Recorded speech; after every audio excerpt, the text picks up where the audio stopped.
me tell you about a friend. It's Craig LeBlanc where the good times never end. Talking Parks and Rec, it's a show you gotta know. Welcome one and all to the Daily Parks and Rec Show. It's the Daily Parks and Rec Show. You know, the understanding is that the level of support and advocacy of what I aim to provide should be different from what you would expect from your big box consulting firm. You know, you're not going to be talking to somebody in a suit that's never been to your agency before. I want to immerse myself and go look at it myself before I can talk. I can coordinate internally to say who's going to be the best fit for this. Welcome to the Daily Parks and Rec Show, Facilities Maintenance Edition. We're here to elevate, amplify, and honor the Parks and Rec community. Our mission is to serve the public servants who design, maintain, and lead the parks that shape our communities. Today, we're diving deep into the essential work of facility maintenance, where the boots hit the ground to keep our public spaces clean, safe, and beautiful. Our regular guest, Joseph Jergovic with the City of Dallas, will share insights into the systems, crews, and craftsmanship that ensure recreation centers, playgrounds, and athletic complexes are functional and built to last. Join us as we highlight the strategic and foundational efforts that build healthy and resilient communities, focusing on the incredible work done in the field every single day. Forces into it, so it's just something All right, we just went live with the Daily Parks and Rec Show Facilities Maintenance Edition with our regular guest, Joseph Jergovic with City of Dallas. Let me go ahead and run our little explainer of what we're trying to do, what we're doing with the Daily Parks and Rec Show, and then we'll come right back and speak with Joseph. I love it. Welcome to DPRS Media Co., the first media company built for the people behind the Parks and Rec community. We don't just cover on Parks and Rec, we elevate it, we amplify it, we honor it. At the heart of everything we do is one mission: to serve the public servants, the professionals who design, maintain, and lead the parks that shape our communities. Under the Daily Parks and Rec Show, we produce 6 powerful platforms. Leadership in Parks and Rec, a spotlight on directors, superintendents, and visionaries shaping the future of public spaces. Facility maintenance, where the boots hit the ground, a deep dive into the systems, crews, and craftsmanship that keep our parks clean, safe, and beautiful. Young Professionals Network, shining a light on the next generation of Parks and Rec. Students, interns, and mentors sharing how we build a legacy together. Youth Sports Mastery, sponsored by National Academy of Athletics. This series is for coaches, parents, and rec leaders working to make youth sports fun, fair, and meaningful again. The Rec Room, hosted by the passionate leaders of Henry County Parks and Rec. This show brings frontline energy and real-life stories from the field. And the weekly Parks and Rec Post, our official newsletter delivering stories, insights, and community wins every week. We are DPRS Media Co., LLC, a media company with a mission to uplift the professionals who serve every community, every park, every day. All right, there we go. Well, if I may, that was a new addition since the last time that we've talked, and I just want to give you some kudos. I don't think the viewers could see my face as you were showing that, but that was just so well done, and I just really appreciate not everything that you do for the industry, right? And within the 6 different sub shows, it's not obviously you know that there's not a one size fits all range of topics or specialties within this division in this industry that you talk to so many professionals on, but that is very impressive. So that is fantastic. I just had to share that. The team has been hard at work, and you actually made the highlight reel for the facility maintenance show. I did. I noticed that, and and I'm happy with my Dallas Mavericks again. We've had a hell of a year, but I think we'll be drinking that cup in the future. Look, and in support of the Tigers, I wore my LSU shirt today. We won the national championships. I have a friend of mine that's close to the show that he is a bleeds purple and gold, and I met with him yesterday. So he had all his LSU apparel on. Man, we'll see what y'all do this year for football for sure. I do mention what was y'all's last coach? The colorful character, the one that went. Oh, Coach Ogeron. Yes. That was. He was a colorful character. That's a great way to put it. Well, he had a lot of book of isms that it's similar to Mike Leach, because I've always been a big Mike Leach fan.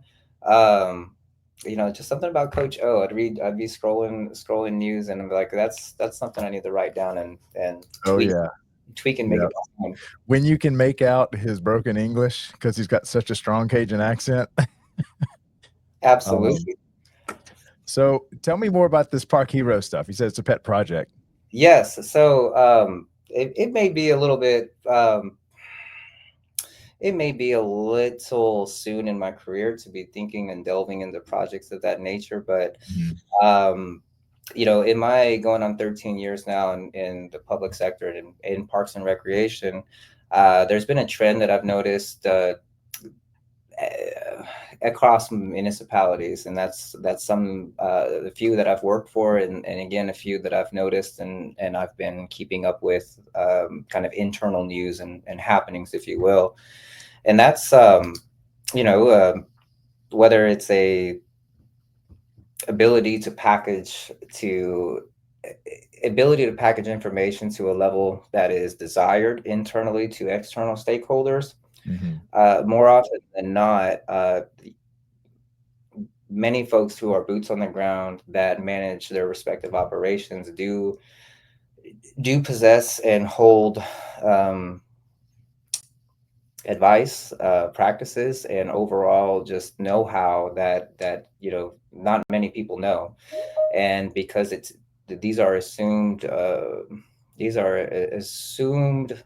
lessons learned, right? And again, it's in a controlled environment. The basis for me creating this is in my capacity as a superintendent or as previous manager, we might contact outside consultant firms, right? Big box outside firms, and what they're going to sell is solutions that are scaled to the nines, and more often than not, the nuances of the problems that public sectors face are not good. A solution scaled to the nines isn't going to be that achievable, because more often than not, your department director, your council, and your park board should have some tangible idea of where their department is at, right? In terms of amenities, quality, usage, and everything. Is this something that would kind of go in a master plan or software? Well, yes, and I really wanted to have a comprehensive top to bottom, pet consultant agency, and so I'm kind of soliciting like-minded professionals that their skill set is outside of mine, right? And yes, master planning was a component that I had in mind for this, but it could be just as simple as a site assessment, whether it's a park assessment, a pool assessment, fountains, CAPRA assessments, just anything and everything that administrationally, operations, recreation, programming, whatever your agency is going through or experiencing hardships in, more than likely we can provide tangible solutions or recommendations. And what I don't know, this is kind of embarrassing. I don't know if I paid my website server fee from last month, right? And again, when you have things, just a little bit about me, I've been transitioning into an interim role, and I'm managing capital improvement projects now versus just landscaping. So the last month and a half, I've with my daughter, and then my degree plan, I forgot to I think pay my website, but that's nice. But that's at concept really what it is. But the cherry on top, I feel like, is that these are proven park professionals who can provide proven park solutions for public sectors. Does that mean they're more so going to be geared as realistic. I hope so, but with having over 400 parks in Dallas right now, and as a district manager, you own the problems, even though if you're not going to be sourcing the solution completely, right? Mhm. So, it might not be anything my teams directly do. I have to drive the car to the finish line. Mm. So, so yes, Park Heroes is my little pet child project, and um, it's very much in the rooting phase right Yeah. now. But I've been enlisting a small nucleus of like-minded professionals, and just kind of getting them on gear. Somewhat, it's hard to get people to follow if there's not a road paved, right? And Right. even if it's not hard pavement, if I can um, if I can make a pass through and at least start building a trail, it's going to be easier for people Yeah. to work with me, and go from there. And Yeah. it's really just similar to the purpose of the show. Um, it's all for the betterment of other municipalities. Hopefully close to my community, where I can get a benefit out of. My daughter can get a benefit out of the constituents in those respective agencies can hopefully see an improvement that they may have been caught on just experiencing an issue. So it's there, like as you would, I'm sure with Palco and this, there's So it's a full-on consulting company that kind of looks to serve Parks and Rec communities, to provide expertise around solutions, start to finish kind of thing. absolutely, yes, sir. Fantastic. And when did you launch it? Or when did you kind of build the website? What was your first kind of official move? I'd say October of last year, and that's Mhm. just taking on the legwork of the getting registered as give me a second, getting registered with the state, getting my tax ID number, the website, and just kind of getting all those formalities taken care of. So the Mhm. LLC, securing the LLC and the business cards, and Oh, I love it. trying to I love it. brand the. I actually have one. I can show you real quick. Yeah, let's see it. And I'm a parks guy, so website design really not my wheelhouse. But and I work in the public sector, so I'm not a rich man. So that Yeah. means I was engineering the website, but here's the little Park Heroes there. I love it. Look at the logo. It's great. Man, cheers to that. Yeah. Where'd you get your logo? You designed it on like AI or something? Mm-hmm. I love Through a it. number of renditions. Don't think that I just took the first one. Uh-huh.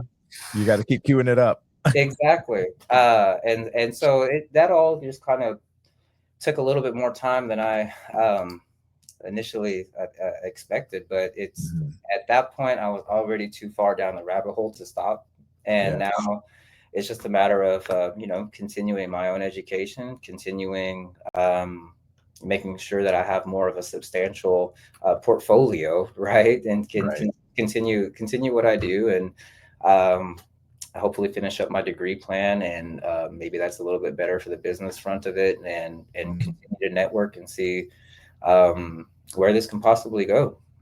Now, is this your first stab at an entrepreneurial endeavor? Yes, Oh, congratulations. I have had a number of self-proclaimed $1 million ideas. That's Okay, it. now Got to start with it. I'm going to tell you something to all of our viewers. All right, probably about 15 years ago, right, I had this idea when I was working down here. Not 15, maybe like 12, 11, whatever. Working down here as a carpenter, right? Didn't really know much about anything, but I wanted to monetize like charging stations for bars and restaurants and all this other stuff, because Oh, nice. you couldn't go and charge it so I wanted to have table chargers and this and that.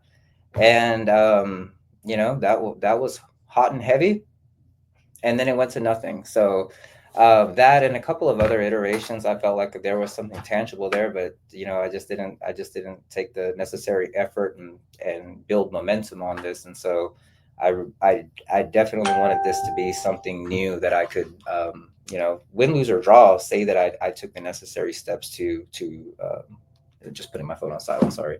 Yeah. Take the steps necessary to at least erect it, Right. and I might not get a client one, and if that's okay. But I know, just in talking to you, you're familiar with the steps that it takes to build something out of nothing. Yep. And Yeah, we actually started the Daily Parks and Rec show, which morphed into DPRS Media Company and all the brands that we're building out for the industry. But we started also last October. This is my 7th business and 2 nonprofits I started. But I would say my earliest entrepreneurial endeavor where I got really the sales bug was when I was in 3rd grade. I sold more donuts than the entire team to get us the Pirates. It was a little league baseball team in my community, and it funded our trip to go to Astroworld. and at that point, you knew you had a gift. I was like, I am definitely. I guess back then I was like, I think I have to be an entrepreneur. You had too many people relying on you not to. That's right. That's right. So the way Krispy Kreme donuts worked, I don't know if y'all had that back then, but you pre-sell all these donuts, and then you would pull up with some mom's minivan at the donut factory, and they would just load these dozens of donuts. Half the donuts were mine, and the other half was the whole other team.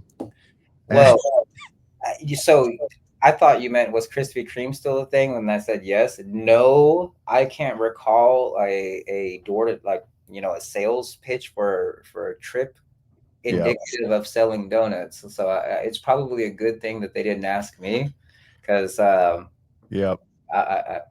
would have asked my parents for an IOU back to the people that I would have been selling the donuts to. Oh yeah. Well, basically, it was a pitiful little 3rd grader sitting outside the grocery store selling to old ladies that couldn't tell me no. You got to know, but you got to know your client base, right? That's right. You established your client base, right? That's business. And no supervision. I literally rode my bicycle to the grocery store and sat outside, didn't ask my parents permission or nothing, and I was just gone for hours on end on weekends. And it's crazy, what you could do back then. I guess you could still do it today. Yeah, I suppose. All you did was cut out the procedural business red tape by asking your parents. That's it. Right? I didn't have an LLC. I can't let this hold me back. Right. I didn't have what do they call it when I guess food trucks have to be licensed with food vendor permits or something? Nope. I'll just take the ticket. It's fine. I'll be here today. Well, yeah, definitely keep me posted. I love it. I'd love to help you hopefully get your first client. What do you expect will be a good client for you? Is it just like a superintendent or a director that may be in over their head on one topic that you may have gone deep in, or somebody in your network be able to help guide them?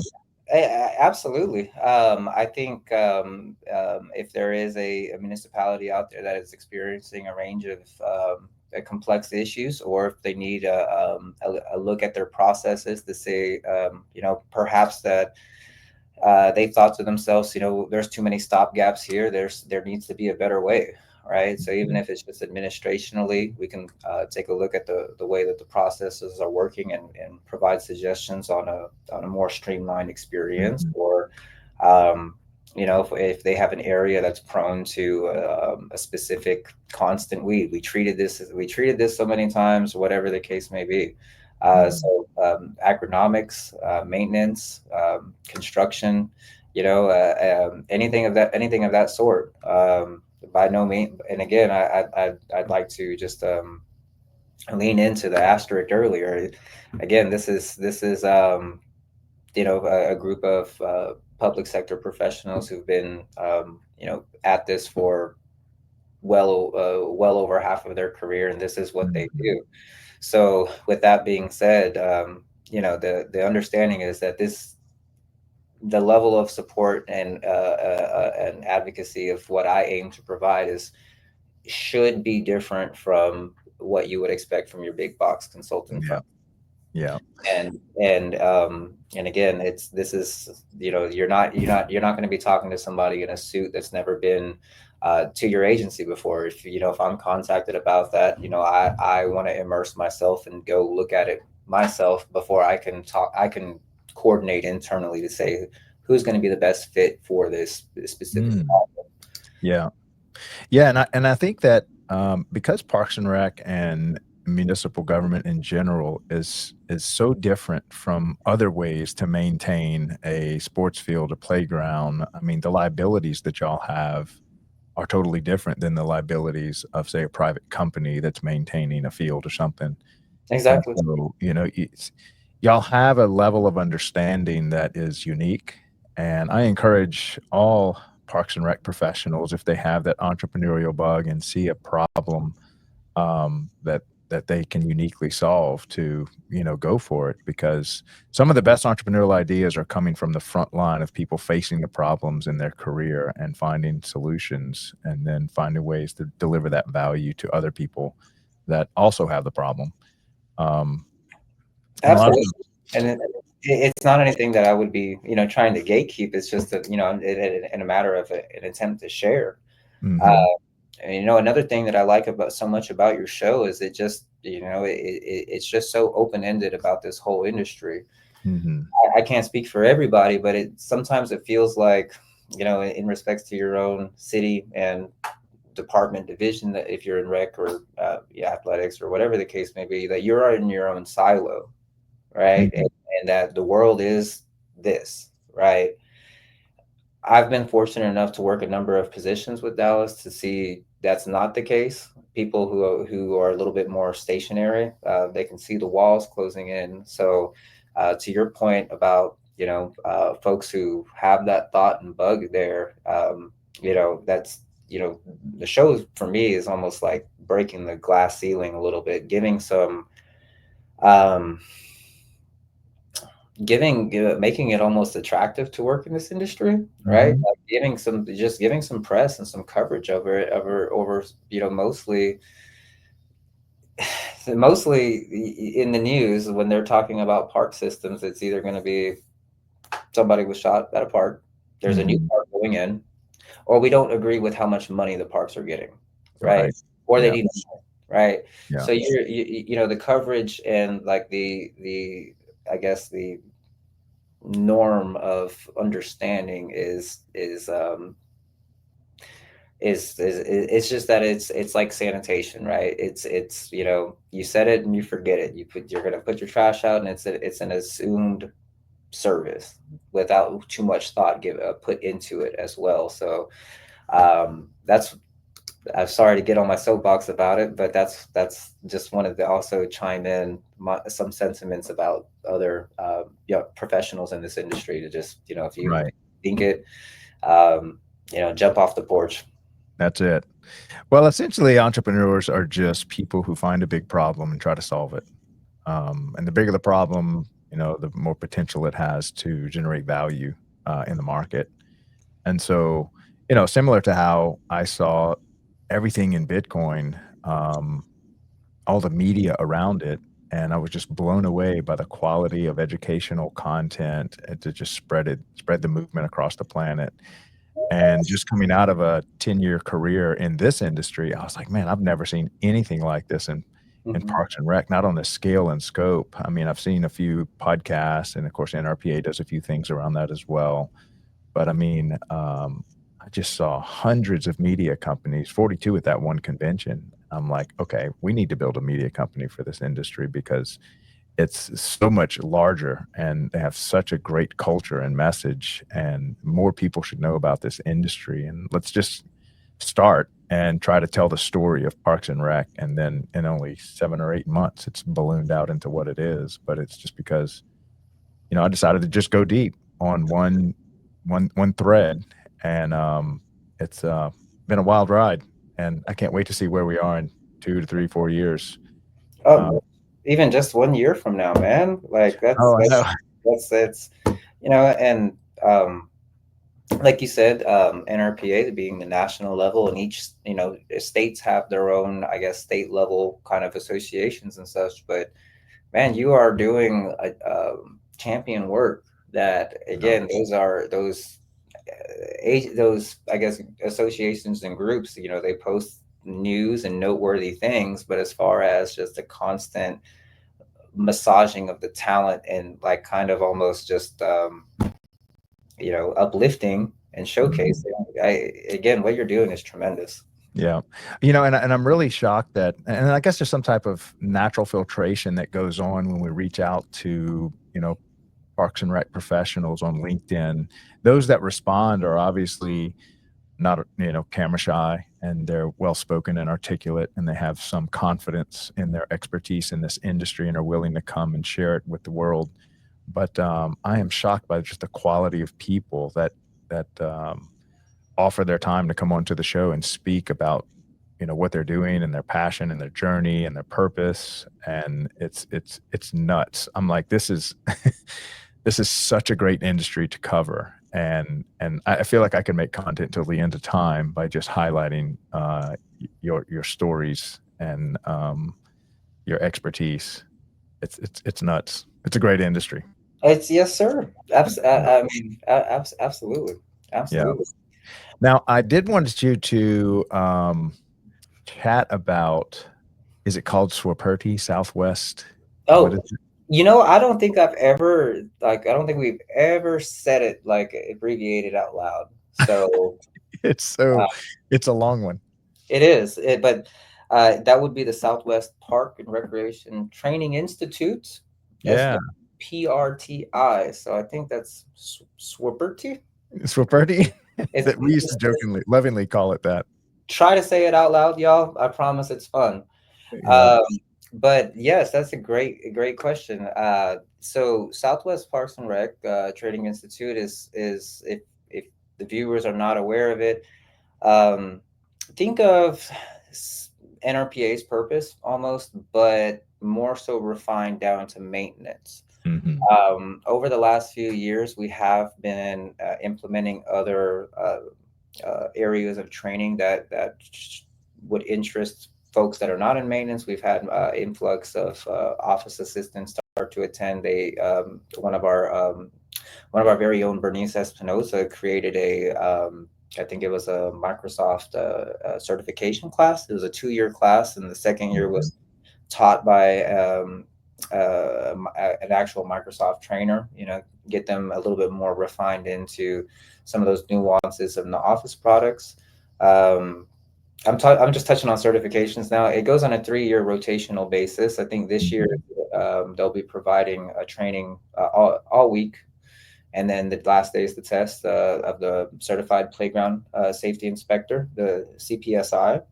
And last year they just, I want to say last year was the arborist exam. So I don't know what next year is going to be. It may be the arborist again, and then SIPSI, but it's on a rotational basis. So if agency leaders, if you do have staff members that expressed interest in obtaining certification, or you have placed a valuation on that staff member and think that they have the competencies to pass, we Hmm. definitely welcome that. And there is no shame in even attending the training and not passing the test. I think there's some misconceptions about that, because there's still going to be plenty of other opportunities to learn something through the keynote and closing presentations, the banquet.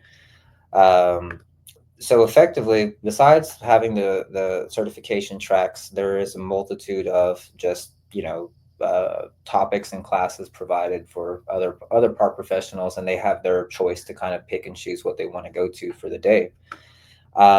We do offer CEUs as well. It is an additional charge. So if you have a CPRP and you need to acquire a few CEUs, don't worry about that. You can definitely attend, uh, we partner with a few colleges, and the students there are very helpful, as well as facilitating the signing of the CEU cards. and Hmm. um, and every evening there is a more or less like a marquee event. I think the first night's the brag night, where Hmm.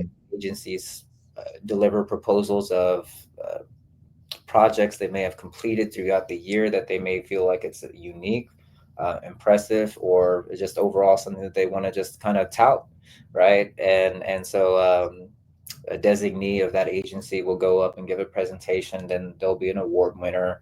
There's a fun night. A fun run. We usually have a karaoke night as Yeah. well. I did that run the first year I went. Well, actually, the only year I went, and this is it right here, right? Do I have the right website? I believe so. 70 years old, started in 1956, and it's typically at the same location, correct? Yes. So last year was a little bit of an outlier because there was an issue with the kitchen at Sequoia State Park. But ever since the conference moved from, I want to say, Texoma in, I want to say, the 90s, it's been at Sequoia State Park since then. It's a little from Dallas. It's a little bit of a trek. It's about 4 hours, but I guarantee you it is a tranquil, serene environment. Oh, it's beautiful. It is. It is beautiful. What's it the August one? Is that the one in Colorado or is that the one in Oklahoma? Yes. So the August 4th through the 7th is actually the Park Planning Maintenance Academy. It is an offshoot of the Southwest Parks and Recreation Training Institute. And since you're asking, right? So essentially, PPMA operates on a 2-year track, right? And so you can end up receiving your PPMA certification. So that just means you've demonstrated competencies in, again, park planning and other maintenance aspects. So some of the cool things that the Colorado offshoot provides is it is heavy.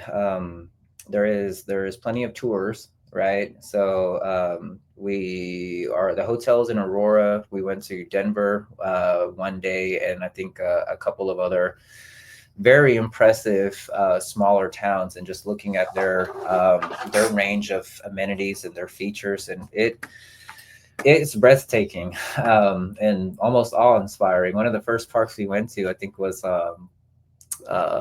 transformed landfill, right? And so the scale of how high some of the peaks of it were insane, and the view that you can see of I believe it was Denver, but you look down on the other way. Oh, well, they have a pump track with BMX bikes out there as well. So it was just, for me, it was just very cool to see a completed product like that. But it's also a little envious because not every park system is the same, and capabilities are not going to be the same. And so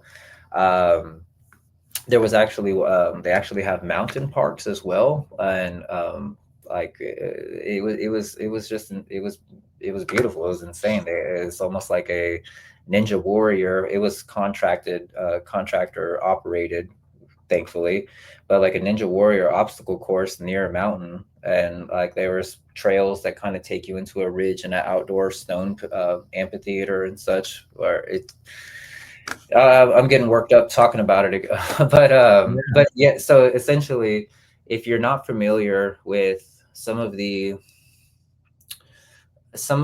how the sausage is made and property acquisitions, and then again, topography and things to be aware of whenever you may be developing a new park, that's a good crash course for interested professionals, because there was one exercise that we had maybe 10 aerial plats, right? In ranging in price, and in order to develop it, you get a certain price point, but there's disadvantages within certain plots. It might be on a floodway, it might be on a railway, this, that, and the other. So no right or wrong answer, but essentially here's your budget, and kind of develop your own park. And so granted, it was a good opportunity for me. There was a lot of engineers that we had in our class, and landscape architects as well. And so hearing, and this is besides the point, but one of the things that are said in the industry is like, don't ever, you want to go in after an LA and just kind of double check their work, because again, they're focused on the paper, the top down of the paper, versus how that actually is going to look whenever it's installed and planted and such. So so I just, long story short, it's kind of two schools of focus, so to speak. I'd say the PPMA is exactly what you would expect within that title. Planning centric. There are maintenance components in it, but overall it just takes, it's more or less a specialized deep dive into again, the back end of how that sausage is made, and what you could possibly do on certain parcels of land with money allocated to you. And then the SWPRTI is just our yearly range of different topics and such. And so we'll the EBOR, the Educational Board of Regents, they're sourcing speakers, other professionals to possibly give a class and presentation on specialized subject matter, and it's a great experience. Well, let me go ahead and play. I played two little kind of promotions of the two other shows. I'll play one for this show, which is the facilities maintenance show. We just made this, and I think you made the highlight reel for this one too. Sweet. And then I'll follow it up with our show on youth sports mastery, which is coming up this Thursday. So play that real quick, and we'll come back. All right. Welcome to the Daily Parks and Rec Show, where we highlight the essential work that keeps our parks and facilities thriving. From local ball fields to multi-use athletic complexes, field maintenance ensures every space is safe, ready, and welcoming for play and community events. Facility maintenance is the backbone of operational excellence, ensuring that recreation centers, playgrounds, and shared spaces are functional, clean, and built to last. Behind the scenes, equipment maintenance keeps vital tools and machinery in peak condition.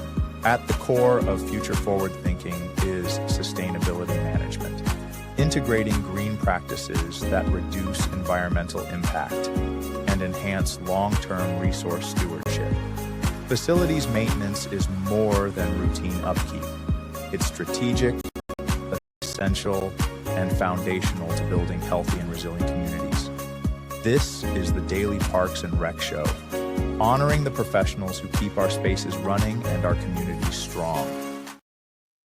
All right, so that's that. And then this is our Thursday show coming up, hosted by Aaron Locks on all things youth sports. And then we'll be right back. At DPRS Media Co., we don't just create content, we elevate community through storytelling.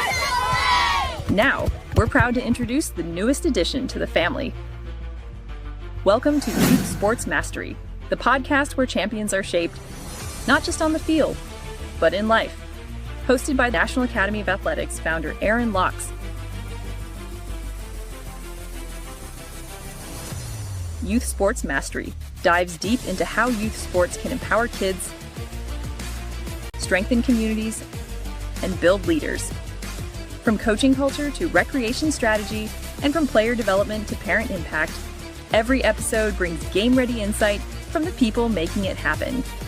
Youth Sports Mastery goes live every Thursday at 1:30 p.m. Eastern Standard Time. Only on the Daily Parks and Rec Show, sponsored by National Academy of Athletics and powered by DPRS Media Co. This is where purpose meets play.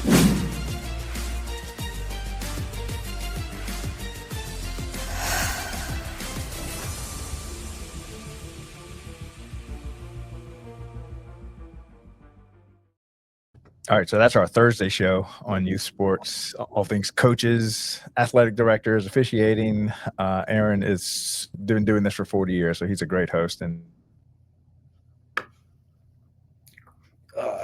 great to have that. We've got a couple of shows similar to that coming up. So tell us a little bit more about your involvement in the Southwest Park and Recreation Training Institute. Weren't you? I don't know if you were president or elect or on the board, or what was your involvement in kind of leading that operation? Not yet. I humbly hope to be one day I can sit at the board of, as a president. But so long story, I'll be a little concise with that. The first year I was sent, was relatively earlier in my career. I'd say maybe 6, 7 years ago, Mhm. right? And you know, I was just very, very wide-eyed and just, you know, just happy to be there, trying to, a little nervous and not making a lot of conversations with, or you could tell, or kind of impactful people, right? It was in the evening hours, and I kind of sat down, just kind of letting the room kind of percolate and do whatever it wanted to do. And unbeknownst to me, I sat down to, I guess, like the grandfather of the Southwest Parks, that our resident senior, right? And unfortunately, rest in peace, Mr. B. Dan Camp. But Mr. B. Dan Camp was just. Gosh, he was one of the funniest guys that I've met, and you wouldn't necessarily like think that from Mhm. first meeting him. But he's been around. He was around since, I want to say, since the inception of it as a student, and one of his professors. And y'all don't kill me. I'll buy the book later, and I'll learn it, and I'll speak it correctly next time. Mhm. But I want to say one of his professors was one of the founding members of it, and you know, he was kind of loose, you know, brought in as well, and has been a part of it ever since. And he I want to say, I can't remember if it was this year or last year, but he passed away very recently, and it's been left a very big hole there, in within the organization. So Mhm. he, you know, told me, hey, I don't, is this your first year? And I was like, yes, yes, sir, Mr. Camp. It's my first year. It's been great. And this and this. I need you to get involved here. And I was like, okay, sure. How? So go talk to James or Susie, one of the other board members, and tell them you want to help, and they'll find something for you. Mhm. Really need to capture and bring in young blood into the back end of here, because he's like, as if you can tell, we're all a little older here, right? Yeah. And you know, I you know, quickly um, listened to him, and I went over to one of my old bosses, James Page. He's actually the current president this year of the 70th anniversary. Mr. Page, see, we know that. Yeah. And I told him, hey, Mr. B. Dan Camp, you know, pretty much put his paws on me and told me to, you know, talk to y'all. And ever since then, James is in City of Dallas also, right? huh?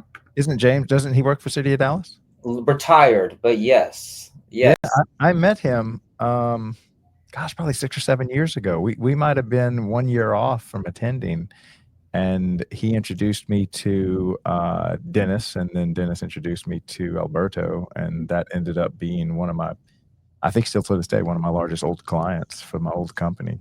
So that was all happened at the Southwest Park and Recreation. But I remember meeting James at the registration table. Yep. Yep. And like, it goes back to what you said earlier. It's all about networking, right? Yeah. Yeah, So, yeah. so James quickly, I want to say he put me on a task force for,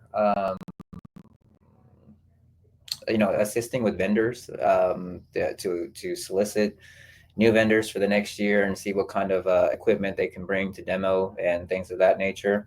And so I just kind of hit the ground running and assumed my spot in any capacity. I One year I was the treasurer on the board, so that was I was happy to be asked, happy to serve, Mhm. and but now I'm just the chair of the Ways and Means Committee, which Mm. means this is going to be a very special responsibility and duty, but identifying and procuring our items to sell next year, right? And we're going to launch a new logo just for the 70th.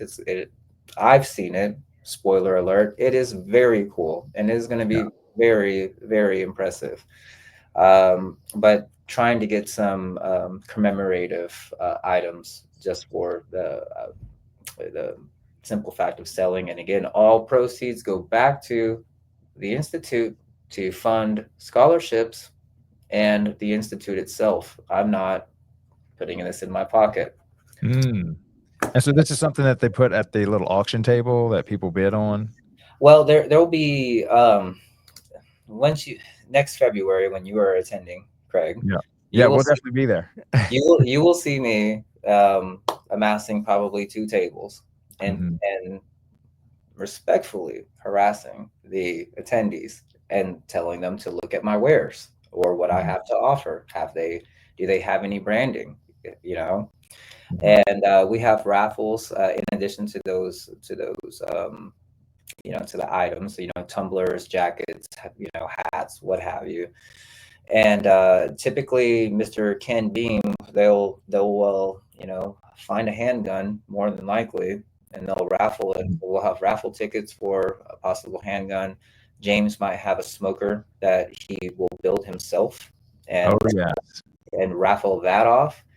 And so in addition, and then we have the actual auction night. So other folks in the committee will be sourcing like just cool little baskets or gifts or what have you for the auction. Mm. A couple examples of that would be, if Dallas Parks wanted to provide something, we've given golf passes before. Hmm. A number of passes to all 6 of our courses, like a T-shirt and like a couple of other things in there. One year, somebody donated a very cool 100-year Texas Parks and Wildlife commemorative painting and like a pocket knife, and I got that in my game room at the house. But so just little cool little things, maybe a signed jersey, things of that nature, just to raise funds and put back into the institute. Yeah. Well, you could probably also offer, maybe we can do this for y'all, is an exclusive interview on the show for a vendor if they would like to come onto the show, typically worth about $500. So Dude, you could throw that out there. I will. Yeah. I mean, and you would say you can't put a price on it, but you did put a price on it, and it's $500. There you go. And that's for now. The price is going up as our audience grows and as our vendors come in. But Lock it now. that's it. Lock it in now. So let's see. That is coming up February. That's the one in Oklahoma. Yes, sir. And so to all Parks and Rec professionals, especially on the maintenance side of Parks and Rec, I highly recommend it. I'm trying to think, who's that guy from, is it Chris? Oh no, shoot. He was one of the teachers there. Chris Noons. Uh-huh. I saw him teach there. And then I saw another guy teach on just grass or it's agronomy. Is that? Mm-hmm. Yeah. Agronomics, exactly. Yeah, I was just blown away by the depth of knowledge. And here I just thought, you just cut the grass and that's it. And he went into irrigation and mounding the dirt properly on baseball fields and pitchers mounds and stuff like that. And it was just crazy to see the depth that it goes into maintaining these sports fields. Exactly. And again, just like most, it's like chess, right? Easy concept, Mhm. deep to master, right? Of course, you can mow the grass, and a park that may not be used too often, you're not gonna overextend your resources by putting it into something that's not going to get that level of usage. Mhm. But on the contrary, when you're having that enhanced field usage and just wear and tear, there is a substantial just series of maintenance practices, because if it's going to get beat up and run on for, let's say, all day Saturday and all day Sunday as a soccer field, well, Mhm. what are we going to do? Well, again, you're going to have to deep aerate on a Monday, and then water it in, throw it, give it that triggering growth to grow back into those holes, and systematically, I mean, a lot of it's depending on departmental funding, right? Yeah. But again, it's also the know-how of the law of the lid of what all is what all you can do and what all can be done within agronomics, because it is just like you were saying, it is a scientific topic of if you've ever heard anybody from like Texas A&M AgriLife talk about it, it is substantial. Oh, it is, and it is a battle with and against Mother Nature, doing what she does and ruining your life. Because I mean but there's a lot of great technology coming in to it. Shout out to Kim Bybee, who is running probably the most advanced robotics fleet in all of Parks and Rec nationwide over in Carrollton, Texas, which Wow. I think is y'all's neighbor somewhere up there in Yeah, down. it's in North Texas. It's definitely just a stone's throw away. Have you visited their park system yet? I have not.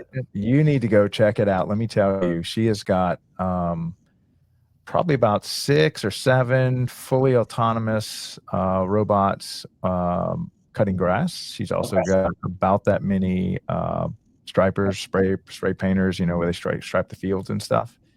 And then she got a certification. She personally is getting a certification to be a pilot, because you need a pilot's license for this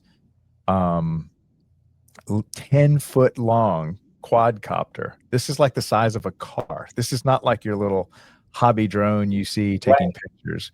It has 150-pound payload. So imagine a quadcopter that can lift 150 pounds worth of weed killer, fertilizer, spray, whatever, and then they have this like facial recognition technology where it can say, that's an unwanted plant, this is a wanted plant, fertilize that one, kill that one. And it's just doing it all autonomously. And That is insane. I'm gonna write that down to go travel there on the weekend. Yeah. Let me know when you go. I might make a trip with you on the weekend to come see them, because I got a daughter that's up there and I want to see a grandkid. So absolutely, I might join you on that one. I'd love to see this thing in person. And she is just, I think she received the first ever Husqvarna autonomous lawnmower that they produced, that was given to a city or purchased by a city. And so I had her and her superintendent Richard on the show, and it was just the greatest. It was a really good show. And that is fantastic, and definitely lights a curiosity bug for me. I know we've been phasing in selective locations like robot mowing, and I want to say we have 2 painters. I had one in Pleasant Grove, and then my colleague Chris Steele in Oak Cliff and at a Keys. But we've been hemming and hawing and talking about like the drone applicator. And so I'm definitely curious, paired with the AI lens on there and taking out that guesswork. I definitely want to see how, if it what the kill switch is, if there is a desirable versus if it flies over just open space. That is yeah. I'd love to see it myself. And she was saying that down now the robotic mowers cut predominantly at night, and they'll cut twice a week. So they'll cut the same field twice a week, not once a week. And then they can cut, when everybody's sleeping. And so it's just crazy, the new technology. And of course unfortunately, they don't give these robots any paid holidays or sick leave or anything like that. No. Then they're not complaining about it. You'll be thankful for it. Right. But what I guess where my mind goes like immediately would be just to kind of like see what kind of productivity they were able to subsidize from those labored positions, right? And because the thorn in most park professional side is the abundance of deferred maintenance and the lack of time, funding, and availability to get that done. Right. And so whenever we're on the precipice of like a new technology and integration, it's like a vertical integration, because again, the sky is still going to be the limit with AI and quadcopters and things of that nature. Just seeing what if those, assumably those positions were already staffed, those functions were already there, but what percentage of deferred maintenance or repurposed of those staff positions, what was the yield on that? Because that might be the best way to sell that new technology to agencies that may be a little bit passive or lukewarm about it. Well, let's see other cities and how it plays out for them first. But Yeah. manpower staffing is everybody's consistent common denominator. And so if there is a demonstrated city nearby where it's like, hey, we were able to reset all of we were able to repaint our bridges, we were able to redo this and this in because of the labor saved from that. So Yeah, it was so like you said, very common problem to have a position unfilled and they're looking to fill a position on their mower team, their mower crews. And then also they were in the market to buy a new like 72-inch 6-foot deck, zero turn, $100,000 or $80,000 rig. And they were able to buy, I think, 3, maybe even 4 of the autonomous mowers. They were smaller. I think they were like 36 or 48-inch cut. there's still like a ride on, quote Yeah, unquote, which is the Roomba sized one, right? yeah. And it was so they were able to not hire that person. So they didn't have to let anybody go. They just decided not to fill the position and teach someone else to be able to do this. And they're kind of like supervised autonomous, meaning no, that was another one. This one is fully autonomous. Um, so I think that helps us face a lot of the, like you said, this huge deferred maintenance list that just seems to just keep getting longer and longer because there's so much effort going into doing the monotonous, mundane task of just keeping the grass cut.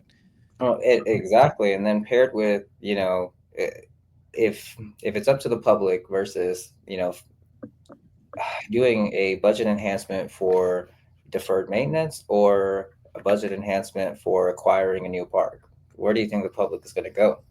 Yeah, yeah, And then I would.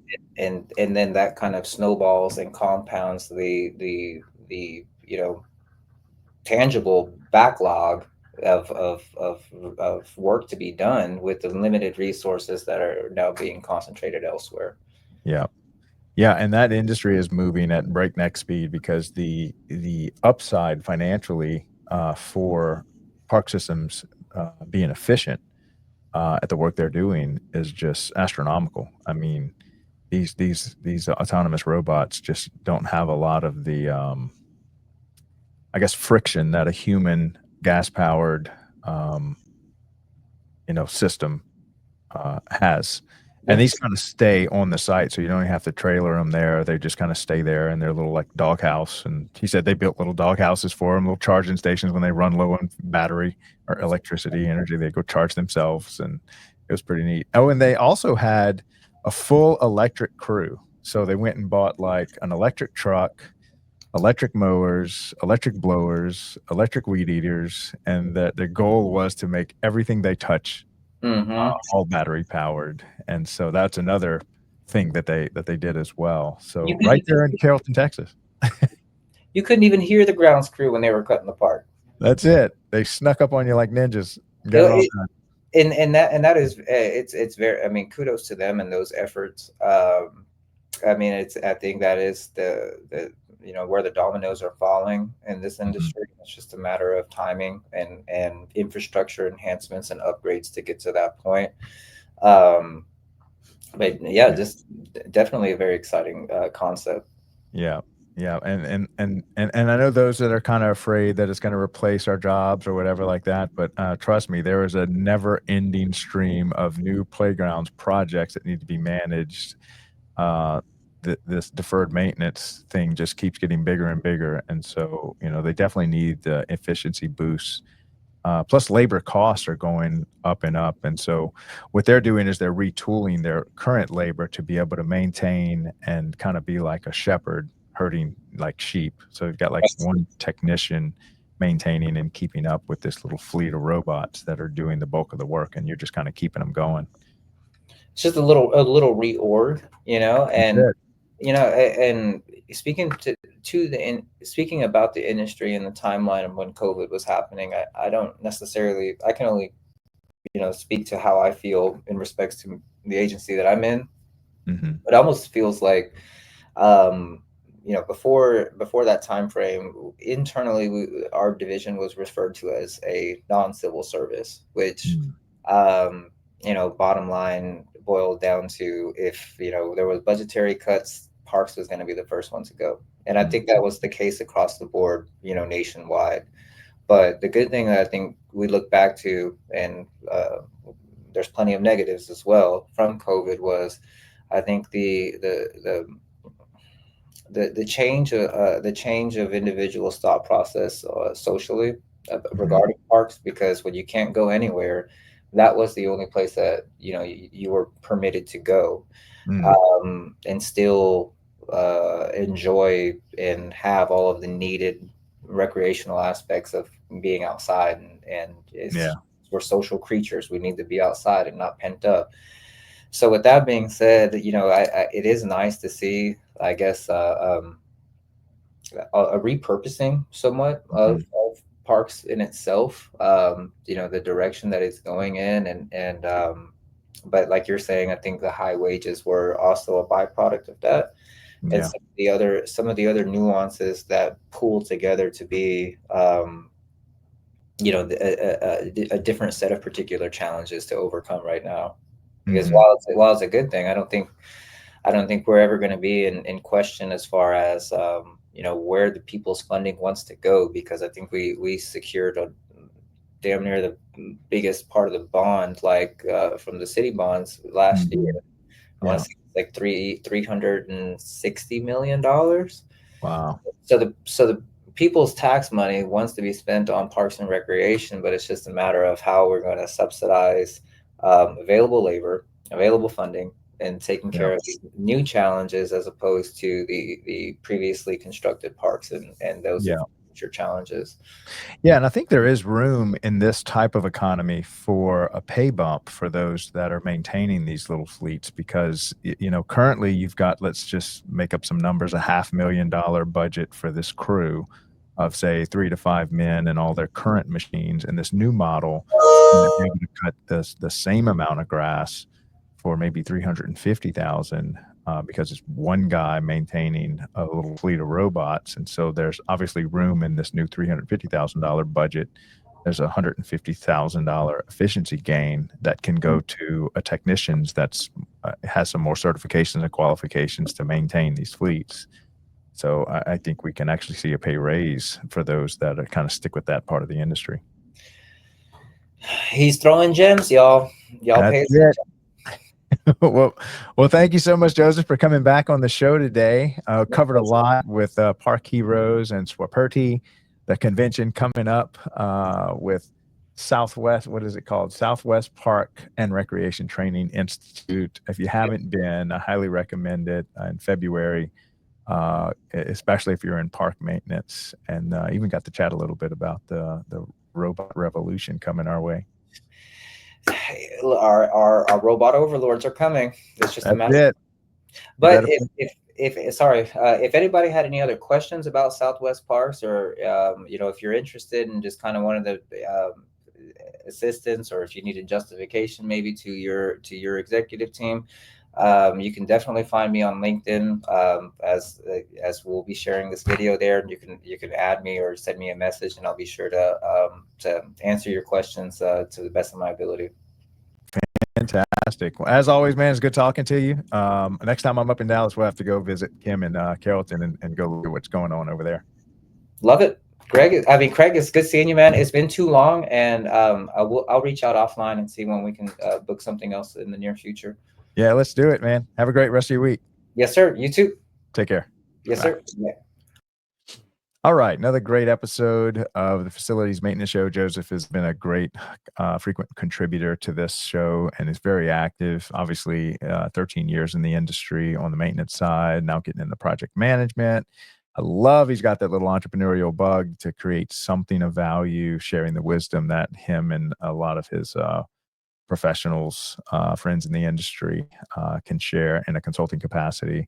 And then also Southwest Park and Rec Training Institute. This was one of the first invites that I got a long time ago from a friend of mine at Breck Park, who's now retired. And he said, hey, you got to come to this one. It's an older I guess, association that really focuses on park maintenance, and it's held at a beautiful Oklahoma State park. So, I mean, it really is a nice place to go and just connect and learn a lot. So, I highly recommend that one coming up in February. Get your tickets while they last, because I think they only have like 150-ish rooms or something. So, I know they have limited space and they usually sell out every year. But you stay in like cabins and stuff like that. So it's really nice. And I'm pretty sure we didn't even get to talk about this, but I'm pretty sure that they have something for interns and college kids that are working in this industry. And we need to find out more about that, because I think there's some opportunity for young kids to go at a discounted rate, or maybe even, I think they might get them sponsors or something. But anyway, I'll dig into that a little bit more. I am also sending out requests today. So if you've been on the show before, I'm going to send out a request. If you know of anybody that's a vendor that you think would be a good fit to partner with for the show to help us build this out. I really want to put together a internship program with, I'm going to start with LSU because it's right on my back doorstep. And we're going to partner with the School of Journalism over there, and find some people that are interested in broadcast journalism to help me do some of these interviews and run the show. And I will teach them all about, building a media company, building a podcast, interviewing. And so if you're some college kid and that's something that you're interested in, and you're interested in media and broadcast journalism, and you'd also like to kind of pair that with a love you have for Parks and Recreation, please hit me up on LinkedIn. If you are a vendor that would love to help sponsor any of our shows and help fund our internship program, please reach out to me there. I will be sending out some requests to everyone that's been on the show, if they can recommend any vendors, or if they'd like to participate in any other capacity. So, all right. So we've got a great show coming up here shortly with Adam Blackmore, and he will be coming on the show in just about another 18 minutes. So I gotta get moving.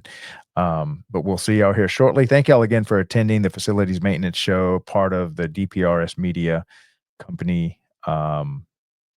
It's becoming a whole family of shows. So anyway, love y'all. Thank y'all for all the support. We'll see y'all here in a minute. Thanks. Bye. Welcome to DPRS Media Co., the first media company built for the people behind the Parks and Rec community. We don't just cover on Parks and Rec, we elevate it, we amplify it, we honor it. At the heart of everything we do is one mission: to serve the public servants, the professionals who design, maintain, and lead the parks that shape our communities. Under the Daily Parks and Rec Show, we produce 6 powerful platforms. Leadership in Parks and Rec, a spotlight on directors, superintendents, and visionaries shaping the future of public spaces.